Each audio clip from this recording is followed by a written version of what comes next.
Well, if you wish to relish mutton keema without a goat having to give up a pound of flesh, there is an alternative, plant-based meat. It's as nutritious as meat, tastes like meat, feels like meat, but is not meat. A whole host of startups are turning meat eating into a more palatable experience. Besides being cruelty-free, it's also eco-friendly, as animal agriculture is a leading driver of ecosystem loss and environmental degradation worldwide.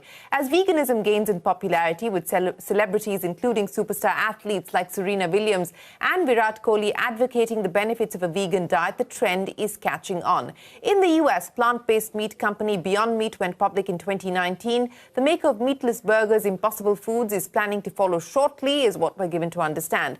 Not only consumers, investors are also turning conscious as countries target net zero emissions and food security. Last year, a record $3 billion was pumped into the alternative protein sector. That's more than what the sector raised in a single year ever before. Investments in smart protein startups in the Asia-Pacific region have gone up by 6 times, showing that the epicenter of this innovation is starting to shift to Asia. That's according to a Good Food Institute report. But surely the demands of a hungry Indian are not easily met. So how are India's smart protein startups innovating and helping consumers turn vegan, or at least look at other alternatives without asking for a sacrifice of the meat-eating experience? We find out on today's episode of Young Turks, India's longest-running show on startups and entrepreneurship. I'm Shireen Bhan. Joining me today is Abhishek Sinha, the co-founder and CEO of Good Dot. Also with us, Abhay Rangan, the founder of Good Milk, and Varun Deshpande, the managing director at Good Food Institute India. Gentlemen, appreciate you joining us here on Young Turks. Abhishek, my first question to you.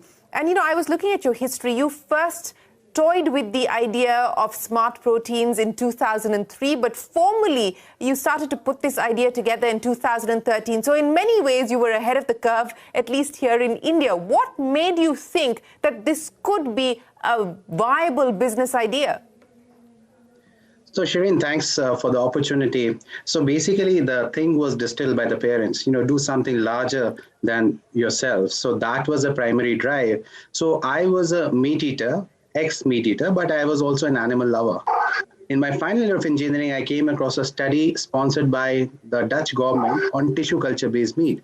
So that told me that here is an idea. There are millions and millions of consumers, potential consumers like me.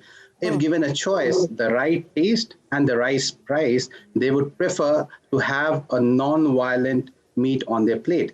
So this is what really fascinated me, and it was in 2013 when I finally formed a team and we worked together on this project, which has gone to the current situation right now. So we are quite happy how we have progressed since then.